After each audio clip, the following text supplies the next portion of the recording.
Hi, ఎలా ఉన్నారు? I hope అందరు బాగున్నారు అనుకుంటున్నాను. Welcome to VKR world Telugu bridge. ఇది 2020లో వచ్చిన action sci-fi horror movie.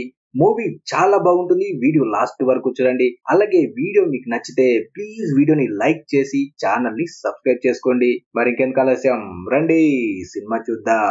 Starting లోనే 2242 ఏడి ఫ్యూచర్ ని చూపిస్తారు. ఇప్పుడు భూమిపై బతకడానికి ఉన్న అన్ని వనరులు అంతరించిపోతాయి. ఎందుకంటే ఇప్పుడు భూమిపై ఉన్న ప్రజలు 100 మిలియన్స్ ని దాటిపోతారు.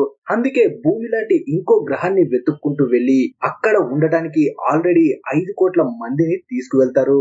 ఇప్పుడు చివరి స్పేస్ షిప్ వెళ్ళబోతుంది. ఇందులో వెళ్ళడానికి 3 లక్షల మంది టికెట్స్ ని తీసుకుంటారు. ప్రతి ఒక్కరికి వెళ్ళాలని ఉంటుంది, కానీ టికెట్ ప్రైస్ ఎక్కువ. ఇప్పుడు ఎవరైతే భూమిపై మిగిలిపోతారో వాళ్ళు ఎప్పటికీ కొత్త గ్రహం పైకి వెళ్ళలేరు. ఇదే లాస్ట్ మిషన్ అయి ఉంటుంది. అప్పుడే ఒక కపుల్ ఏలీ ఇంకా నోవా కనిపిస్తారు. ఏలీ ప్రెగ్నెంట్. తనతో స్పేస్ లోకి వెళ్ళడానికి కావలసిన పేపర్స్ కూడా ఉంటాయి. చుట్టూ ఉన్న వాళ్ళు మొత్తం దాన్ని నాశనం చేస్తూ వాళ్ళు కూడా స్పేస్ లోకి రావడానికి ట్రై చేస్తారు. కానీ ఎంత ట్రై చేసినా ఏమీ చేయలేకపోతారు. కొంతసేపటికి టికెట్స్ ఉన్న వాళ్ళని లోపలికి తీసుకువెళ్తారు. ఏలీ లోపలికి వెళ్తుంది. నోవా అక్కడే ఉంటాడు. స్పేస్ షిప్ స్టార్ట్ అవుతుంది. లోపల కమాండర్ యాడమ్ ప్యాసింజర్స్ అందరితో చెప్తాడు, ఈ జర్నీలో మీరు భయపడాల్సిన పని లేదు. ఇంతకు ముందు కూడా చాలా సార్లు మేము ఆ గ్రహం మీదకి మనుషుల్ని తీసుకువెళ్ళాం. అప్పుడే నోవా ఫేక్ పేపర్స్ ని తీసుకొని షిప్ లోకి వస్తాడు. నోవాని చూసి ఏలీ చాలా హ్యాపీగా ఫీల్ అవుతుంది. యాడమ్ కూడా ఏలీని కలవడానికి వస్తాడు. నిజానికి యాడమ్ ఏలీ వాళ్ళ ఫాదర్ అయి ఉంటాడు. తనకి నోవా గురించి ఏమీ తెలిసి ఉండదు. తర్వాత నోవా ఏలీని స్లీపింగ్ ఛాంబర్ లో పడుకోబెడతాడు. ఇలాగే మొత్తం 3 లక్షల మంది ప్యాసింజర్స్ ని కూడా ఛాంబర్స్ లో పడుకోబెడతారు. నోవా ఏలీతో, నువ్వు కళ్ళు తెరిచేసరికి కొత్త గ్రహంలో ఉంటావు.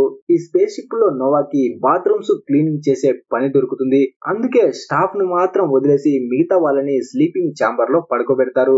మొత్తం స్టాఫ్ వాళ్ళు సీట్స్ లో కూర్చుంటారు. ఎందుకంటే ఈ స్పేస్ షిప్ క్వాంటమ్ జంప్ చేయబోతుందని.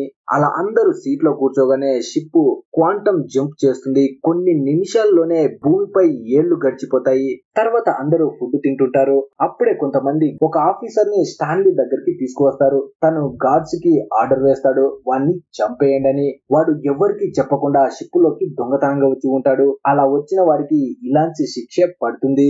ఇదంతా చూసి నోవా చాలా భయపడతాడు. ఎందుకంటే తను కూడా నకిలీ పేపర్లు పెట్టి వచ్చాడు కాబట్టి.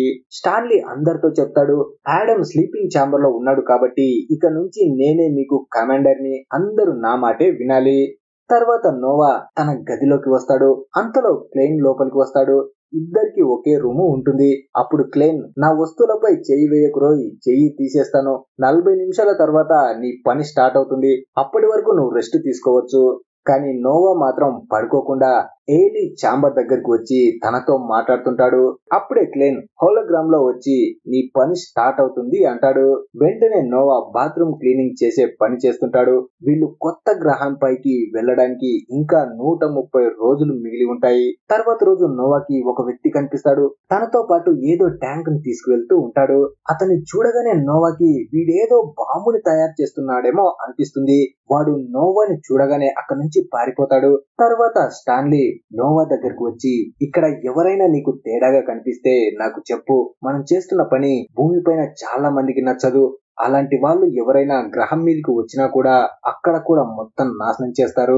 ఏ టైంలో అయినా ఈ షిప్ ని నాశనం చేయడానికి చూస్తారు. వాళ్ళని కనిపెడుతూ ఉండు అని అక్కడి నుంచి వెళ్లిపోతాడు. తర్వాత కొంతమంది ఆఫీసర్స్ మందు తాగుతూ ఉంటారు. ఆఫీసర్ రెజ్ మాత్రం మందు బాటిల్ ని తీసుకుని రూమ్ లోకి వెళ్తాడు. అప్పుడే తన బాటిల్ కింద పడుతుంది. అలా బాటిల్ కింద పడగానే ఏదో విచిత్రమైన క్రీచర్ ఆ బాటిల్ లోకి వెళ్తుంది. రెజ్ మాత్రం దాన్ని చూడకుండానే మందుని తాగుతాడు. అలా క్రీచర్ తన బాడీలోకి వెళ్తుంది. ఆ క్రీచర్ వల్ల చాలా పెయిన్ వస్తుంది తనకి. ఇక్కడ నోవాకి క్లీనింగ్ చేసే యాసిడ్ కనిపిస్తుంది. యాసిడ్ ని నీళ్ళల్లో కొంచెంగా కలపాలి, కానీ నోవా చెయ్యి తగిలి యాసిడ్ టేబుల్ పై పడుతుంది. మొత్తం టేబుల్ నాశనం అవుతుంది. అంటే యాసిడ్ అంత పవర్ఫుల్ అన్నమాట. నోవా షాక్ అవుతాడు, ఇదేంటి ఇంత పవర్ఫుల్ గా ఉంది అని. ఇక్కడ రెజ్ తన దోస్తు బ్లూ తో ఉంటాడు. సడన్ గా తనకి చాలా పెయిన్ వస్తుంది. వెంటనే బ్లూ నీళ్ళని ఇస్తాడు తనకి తాగడానికి. కానీ ఆ నీళ్లు ఎంత తాగినా తన మంట తగ్గదు. ఎదురుగా ఉన్న బ్లూ పై బ్లడ్ వామిట్ చేసుకుంటాడు. ఆ బ్లడ్ వల్ల ఆ క్రీచర్ బ్లూ లోకి కూడా వెళ్తుంది. నోవాకి మళ్ళీ అదే వ్యక్తి కనిపిస్తాడు. అతను క్లీనింగ్ చేసే యాసిడ్ ని ఒక డ్రమ్ లో పోస్తూ ఉంటాడు. వెనక నుంచి నోవా తనని చూస్తుంటాడు. ఆ వ్యక్తి వెనక్కి తిరగగానే నోవా షాక్ అవుతాడు. తను ఎవరో కాదు, క్లేన్ అయి ఉంటాడు. నోవా భయంతో పారిపోతుంటాడు. కానీ అంతలో ఇంకో ఆఫీసర్ తన ముందుకు వస్తాడు. అతనితో నోవా క్లేన్ బాంబుని తయారు చేస్తున్నాడు, మనం అందరం జాగ్రత్తగా ఉండాలి అంటాడు. కానీ అతను నోవాని పట్టుకొని క్లేన్ దగ్గరికి తీసుకువెళ్తాడు. అక్కడికి ఇద్దరు డాక్టర్స్ ఇంకా ఎజబెల్ వస్తారు.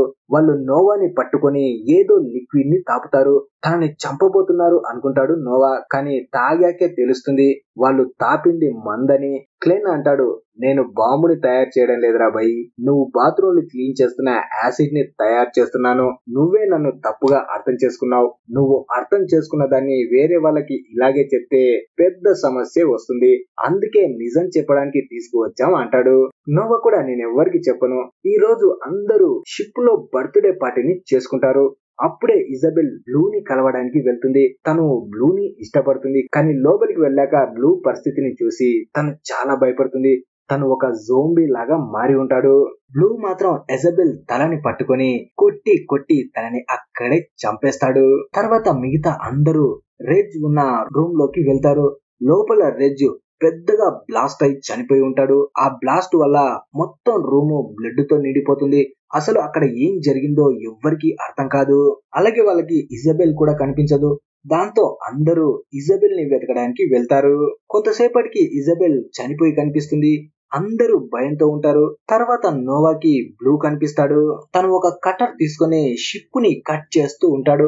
కానీ అంతలో అందరూ గన్స్ ని తీసుకువచ్చి తనని చంపడం కోసం గురి పెడతారు.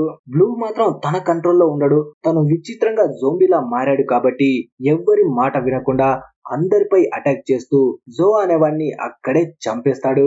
దాంతో వెంటనే తనపై ఫైర్ చేసి చంపేస్తారు. తర్వాత తనని ఆపరేషన్ రూమ్ కి తీసుకువెళ్లి తనకు అసలు ఏం జరిగిందో అని తన కడుపు కట్ చేసి లోపల చూస్తూ ఉంటారు. వీళ్ళు అనుకున్నట్టు ఏదో క్రీచర్ గాని తన బాడీలో కనిపించదు. కేవలం బ్లాక్ లిక్విడ్ మాత్రమే ఉంటుంది. అసలు ఇది ఏంటో వాళ్ళకి కూడా అర్థం కాదు. అలాగే డాక్టర్ క్లెయిన్ వాళ్ళతో చెప్తుంది, తన బాడీలో ఏది లేదు కానీ తన బాడీ ఇంకా కదులుతూనే ఉంది. అంటే తన లోపల వైరస్ ఉండాలి లేదా ఇంకా ఏదైనా ఉండాలి. తను చనిపోయినా సరే తన బాడీని కంట్రోల్లోకి తీసుకురావడానికి ట్రై చేస్తుంది. ఆ మాట వినగానే అక్కడ ఉన్న అందరూ ఆశ్చర్యపోతారు. అలాగే చాంబర్ ఇంకో విషయం కూడా చెప్తుంది. నోవా దగ్గర నిజంగా టికెట్ లేదు, తను దొంగ పేపర్లు పెట్టి ఈ షిప్ లోకి వచ్చాడు అంటుంది. కోపంతో స్టాన్లీ నోవాని పట్టుకొని చంపబోతూ ఉంటాడు. కానీ క్లెయిన్ తనని ఆపుతాడు. ఇదంతా నోవా చేశాడని నేను అనుకోవడం లేదు, ఇంకా ఎవరో చేశారు, వాళ్ళని మనం త్వరలోనే కనిపెట్టాలి. అప్పుడే ఇంకో వ్యక్తి అందరికి ఒక షాకింగ్ విషయాన్ని చెప్తాడు. అక్కడ ఉన్న డెడ్ బాడీస్ ఏవి కనిపించడం లేదు అని. అరే, డెడ్ బాడీస్ ఎక్కడికి వెళ్ళిపోతాయని అందరూ ఆశ్చర్యంలో ఉంటారు. అలా వీళ్ళు మాట్లాడుకుంటూ ఉన్నప్పుడే ఇంతకుముందు బ్లూ అటాక్ చేసిన జో కూడా జోంబీగా మారి ఉంటాడు. తను స్టాన్లీ పై అటాక్ చేస్తాడు. తనని ఎంత షూట్ చేస్తున్నా సరే బుల్లెట్స్ ఎలాంటి ప్రభావం చూపవు తనపై. దాంతో ఇక అందరూ అక్కడి నుంచి పారిపోతారు. స్టాన్లీ కూడా ఇప్పుడు ఇన్ఫెక్టెడ్ అయ్యాడు కాబట్టి మొత్తం షిప్ లో ఉన్న డోర్స్ ని ఓపెన్ చేస్తాడు. ఆ డోర్స్ ఓపెన్ లో ఉంటే ఇన్ఫెక్టెడ్ అయిన వాళ్ళు ఫ్రీగా అటు ఇటు తిరగొచ్చు అని. నోవా ఇంకా మిగతా వాళ్ళు ఒక దగ్గర వెళ్లి దాక్కుంటారు. కానీ నోవా మాత్రం నేను ఏలిని కాపాడుకోవాలి, నేను వెళ్తున్నానని అక్కడి నుంచి వెళ్ళబోతుంటాడు. కానీ బయట నుంచి విచిత్రమైన సౌండ్స్ వస్తాయి. ఆ సౌండ్స్ చూసి తను భయపడతాడు. అందరూ గన్స్ ని డోర్ వైపు తిప్పుతారు. అలా చూస్తూ ఉండగానే ఇన్ఫెక్టెడ్ అయిన వాళ్ళు వాళ్ళ ముందుకి వస్తూ ఉంటారు. ఇప్పుడు ఒక్కరు ఇద్దరు కాదు, ఇన్ఫెక్టెడ్ అయిన వాళ్ళు ఇంకా చాలా మందిని జోంబీస్ గా మార్చేసి ఉంటారు. వెంటనే ఆ జోంబీస్ ని షూట్ చేస్తారు. కానీ బుల్లెట్స్ వల్ల వాటికి ఏమీ అవ్వదు. వెంటనే క్లెయిన్ ఫైర్ గన్ ని యూజ్ చేస్తాడు. ఆ ఫైర్ గన్ వల్ల కూడా వాటికి ఏమీ అవ్వదు. కానీ అక్కడ మొత్తం పొగతో నిండిపోతుంది. వెంటనే క్లేన్ వాళ్ళు అక్కడ నుంచి తప్పించుకుంటారు. ఇక్కడ ఒక ఆఫీసర్ ఆ స్పేస్ షిప్ స్పీడ్ ని పెంచుతాడు, కానీ వెనక నుంచి ఒక జోంబీ వచ్చి తనపై కూడా అటాక్ చేస్తుంది.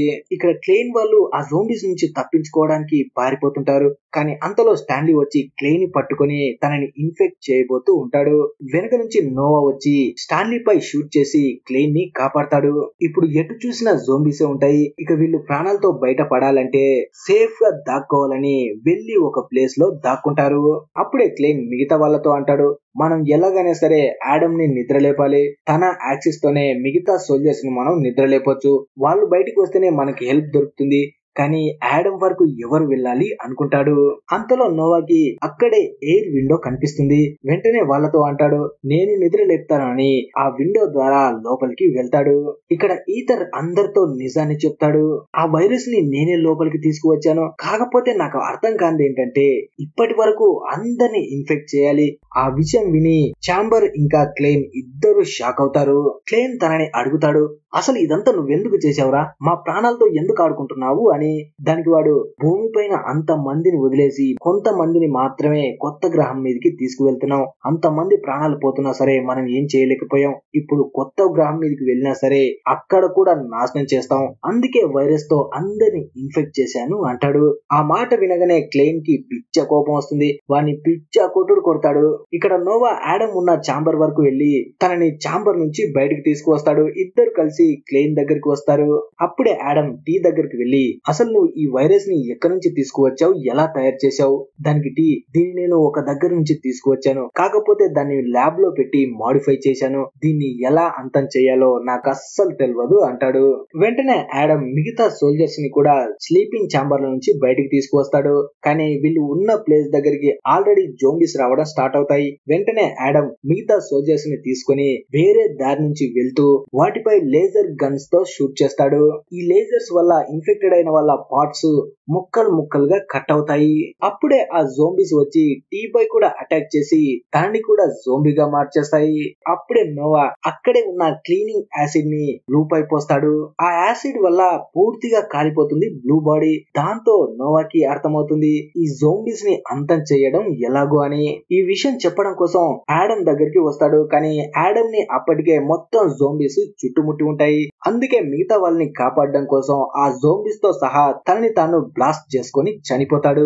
అప్పుడే చాంబర్ ఇంకా క్లేన్ కూడా అక్కడికి వస్తారు. అలా చెల్లా చెదురుగా పడి ఉన్న జోంబీస్ డెడ్ బాడీస్ ని చూస్తుంటారు. కానీ వాళ్ళు చూస్తూ ఉన్నప్పుడే ముక్కలు ముక్కలుగా అయిన ఆ డెడ్ బాడీస్ మళ్ళీ అతుక్కుంటూ ఉంటాయి. వెంటనే భయంతో అందరూ అక్కడి నుంచి పారిపోతారు. ఇప్పటి వరకు చనిపోయిన మొత్తం జోంబీస్ బాడీస్ ఒక ప్లేస్ లో అతుక్కొని ఒక భయంకరమైన క్రీచర్ గా మారుతుంది. మిగిలిన ప్యాసింజర్స్ కూడా జోంబీస్ గా మారి ఉంటారు. వాళ్ళు స్పేస్ షిప్ రియాక్టర్ లోకి వచ్చి స్పేస్ షిప్ ని స్పీడ్ గా గ్రహం మీదకి పోనివ్వడానికి ట్రై చేస్తుంటారు. ఇలా చెయ్యడం వల్ల ఆ రియాక్టర్ వేడవుతూ ఉంటుంది. ఇక్కడ క్లేన్ చాంబర్ వాళ్ళకి తెలుస్తుంది, కొన్ని రోజుల్లోనే మనం ఆ గ్రహం మీదకి వెళ్ళబోతున్నాము అని. అప్పుడే నోవా క్లేన్ వాళ్ళతో అంటాడు, ఆ జోంబీస్ ని ఎలా చంపాలో నాకు బాగా తెలుసు. మనం యాసిడ్ తో వాటిపై అటాక్ చేస్తే అవి నాశనం అవుతున్నాయి అంటాడు. వెంటనే క్లేన్ దగ్గర ఉన్న ఫైర్ గన్ లో ఆ యాసిడ్ ని పోసి ఫైర్ చేస్తారు. దాని వల్ల నిజంగానే ఆ జోంబీస్ నాశనం అవుతాయి. నోవా కూడా అలా జోంబీస్ పై అటాక్ చేస్తూ ఏలీని కాపాడడానికి తను ఉన్న చాంబర్ వరకు వెళ్తాడు. కానీ వీళ్ళు వెళ్లేసరికి అక్కడ కూడా చాలా జోంబీస్ ఉంటాయి. వెంటనే ఆ జోంబీస్ పై ఫైర్ గన్ తో అటాక్ చేస్తారు. అలా అటాక్ చేస్తూనే నోవా ఏలీ ఉన్న చాంబర్ వరకు వెళ్లి తనని మెలకువలోకి తీసుకువచ్చి జరిగింది మొత్తం చెప్పి తన చేతిలో గన్ పెడతాడు. ఎవరైనా నీ దగ్గరికి వస్తే చంపేయని. వెంటనే ఏలీని తీసుకుని క్లేన్ ఇంకా చాంబర్ తో కలిసి అక్కడి నుంచి ముందుకు వెళ్తుంటాడు. కానీ వీళ్ళు వెళ్లే దారిలో ఆ భయంకరమైన క్రీచర్ అడ్డుగా వస్తుంది. అప్పుడే ఆ క్రీచర్ చాంబర్ పై అటాక్ చేస్తుంది. కానీ క్లేన్ దానిపై ఫైర్ చేస్తూ నోవా వాళ్ళతో అంటాడు, మీరు వెంటనే ఇక్కడ నుంచి ముందుకు వెళ్ళండి, నేను దీన్ని ఆపుతాను అని. కానీ ఆ క్రీచర్ క్లేన్ పై కూడా అటాక్ చేస్తుంది. నోవా మాత్రం ఏలీని తీసుకొని అక్కడ నుంచి పోర్ట్ దగ్గరికి వస్తాడు. ఆ పోర్ట్ ద్వారా స్పేస్ షిప్ నుంచి బయటికి వెళ్ళొచ్చు. ఆ పోర్ట్ లోకి ఏలీని పంపించి ఇది ఇక్కడ నుంచి యాక్టివేట్ కాదు, నేను కంట్రోల్ రూమ్ దగ్గరికి వెళ్లి అక్కడ నుంచి యాక్టివేట్ చేస్తాను అని వెంటనే ఏలీని లోపలికి పంపించి తను కంట్రోల్ రూమ్ దగ్గరికి వెళ్లి పోర్ట్ ని యాక్టివేట్ చేస్తాడు. కానీ తను రిటర్న్ వస్తూ ఉంటే మళ్ళీ ఆ క్రీచర్ తన ముందుకు వచ్చి తనపై అటాక్ చేస్తూ ఉంటుంది. కానీ తను ఆ ఫైర్ గన్ తో దానిపై షూట్ చేస్తాడు. నాన్ స్టాప్ గా అటాక్ చేయడం వల్ల ఆ క్రీచర్ మనిషి రూపంలోకి వచ్చి అక్కడే నాశనం అయిపోతుంది. నోవా క్లేన్ కూడా ఆ పోర్ట్ లోకి తీసుకువెళ్తూ ఉంటాడు. కానీ క్లేన్, మీరిద్దరు వెళ్ళిపోండి, నేను ఈ షిప్ ని నాశనం చేయాలి, లేదంటే కొత్త గ్రహం మీద కూడా ఈ వైరస్ వచ్చి అక్కడ ఉన్న వాళ్ళని నాశనం చేస్తుంది అంటాడు. దాంతో ఏలీ, నోవా ఇద్దరు ఆ పోర్ట్ ద్వారా బయటకి వెళ్లిపోతారు. క్లేన్ ఆ పోర్ట్ ని షిప్ నుంచి దూరం చేసి షిప్ ని ఆపేస్తాడు. అప్పుడే క్లేన్ స్పేస్ షిప్ కంట్రోల్ ని నాశనం చేస్తూ ఉంటాడు. అంతలో ఇన్ఫెక్టెడ్ అయిన స్టాన్లీ ఇంకా మొత్తం మిగతా జొంబీస్ తన దగ్గరికి వస్తాయి. రియాక్టర్ కూడా ఫుల్ గా వేడవడం వల్ల ఆ స్పేస్ షిప్ అక్కడే బ్లాస్ట్ అవుతుంది. ఇక్కడ ఏలీ, నోవా ఇద్దరు కొత్త గ్రహం మీదకి వస్తారు. వాళ్ళు ఆ పోర్ట్ నుంచి బయటికి రాగానే వాళ్ళకు ఒక పాప కనిపిస్తుంది. ఆ పాపను చూసి, ఈ గ్రహం మీద ఉన్న మనుషులు ఎక్కడున్నారు, టౌన్ లో వరకు మమ్మల్ని తీసుకువెళ్తావా అంటాడు. కానీ ఆ పాప వీళ్ళ వైపు తిరగగానే వీళ్ళు షాక్ అవుతారు. ఎందుకంటే ఆ పాప కూడా ఇన్ఫెక్ట్ అయి ఉంటుంది. పాపనే కాదు, ఇక్కడ ఉన్న అందరూ ఇన్ఫెక్టెడ్ అయి ఉంటారు. అప్పుడే నోవా వెనక్కి తిరిగితే తనకి చాలా పెద్ద క్రీచర్ కనిపిస్తుంది. ఫైటర్ జెట్ ని నాశనం చేస్తూ ఉంటుంది. అంటే ఈ గ్రహం మీదనే ఆ వైరస్ పుట్టి ఉంటుంది. అప్పుడే ఆ పాప నోవా వాళ్ళపై అటాక్ చేయడానికి వస్తుంది. అసలు ఏలీకి ఏం చెయ్యాలో అర్థం కాదు. కానీ నోవా మాత్రం అందరినీ తగలబెట్టేద్దాం అంటాడు.